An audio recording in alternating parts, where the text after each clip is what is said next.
رمضان آ گیا، لیکن سوال یہ ہے، کیا ہم وہ کر رہے ہیں جو نبی پاک صلی اللہ علیہ وسلم نے فرمایا؟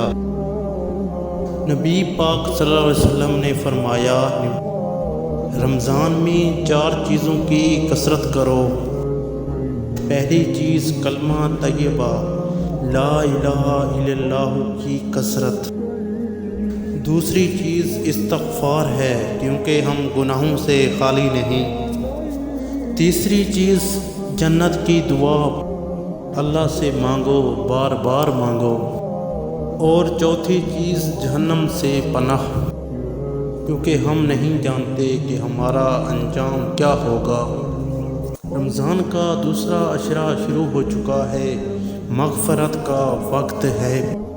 آج سے فیصلہ کرو، زبان بھی ذکر میں ہو اور دل بھی ندامت میں ہو سکتا ہے یہ موقع ہمیں پھر دوبارہ نہ ملے۔